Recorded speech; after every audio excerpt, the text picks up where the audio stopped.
ពីចិនមានស្ងួនតើអូនលំបាត់ទេជីវ៉ារស់នៅជាមួយនឹងរៀងរ៉ា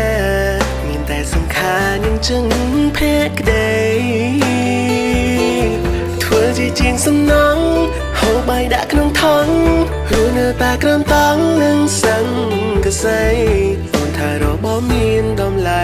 ក៏គ្មានន័យស្មើបេះដូងរៀមរ៉ាថ្ងៃមួយមានគេចូលពីឡានមករងបងភ្នែកសំដាយទៅនួនល្អងហើបងទិញដីលោទៅពុកខ្ញុំមានសមត្ថភាពអីទៅបងប្រាថ្នាតែបំណងគេមកដើម្បីព្រោះចង់ស្គាល់មកមួយខែក្រោយមកខ្ញុំឃើញតន់នេត្រាអូនក៏ឆ្លើយតាមត្រង់ថែមទាំងឌៀមនេះបងមួយថ្ងៃពីរម៉ឺនជីវិតយ៉ាប់យ៉ឺនមកសួរឲ្យរួចនឹងគេថ្ងៃខ្លះគេរកបានរហូតដល់រាប់សែនគេមានផ្ទះសម្បែងគេមានឡានសម្ញែងបងវិញតទេមួយថ្ងៃពីរម៉ឺនយូរឆ្នាំទៅហើយរូបបងគ្មានសល់អីទេថ្ងៃណាបានមករំលោះបរិយនឹងគេសំបីតែលេមិនដែលបានលៀបផង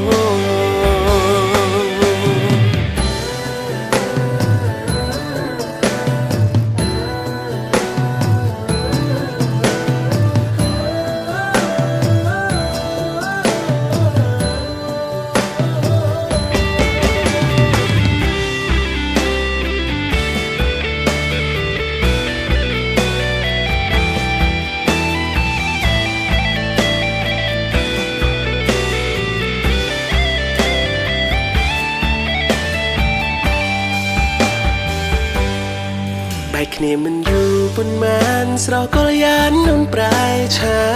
ឆាយលៀបលេសុទ្ធតែប្រែនសូវ៉ាយអូនណាយពីក្លិនស៊ីម៉ងឡានជីឡាននឹងគេញ៉ាំសុទ្ធតែប៊ូហ្វេភ្លេចសំឡេងមុំពេភ្លេងបាយច្រងថងកុំណែអូនកុំពន់ភ្លេចខ្លួនប្រយ័ត្នគេនោះគ្រាន់សំដែរពីឡានមករងបងភ្នែកសំដាយទៅនួនល្អងហើបងទិញដីលោ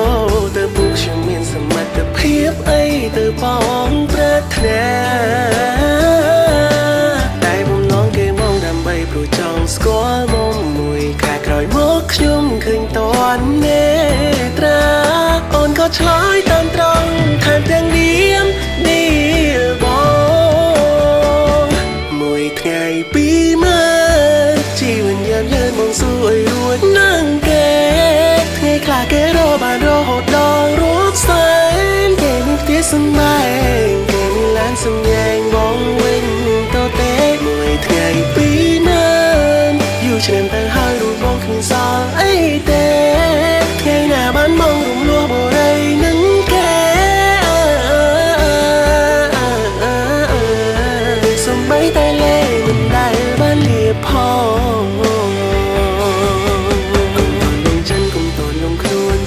ជឿគេពេកប្រយ័ត្នគេហ្វេកណាអូនលុយហើយមិនមែនរបស់ខ្លួនគ្រាន់តែជារបស់ដែលគេឲ្យខ្ចីវាជាមួយបងទោះជាមិនមានធនធានអស្ចារ្យប៉ុន្តែមិនដែលជុំពេលអង្គការទេស្រីព្រៀងសន្សំរាល់ថ្ងៃដើម្បីបានថ្លៃមកធ្វើភរិយាបើសិនមានជាតិក្រោយបងសូមប្រាថ្នាកុំជួបគ្នាទី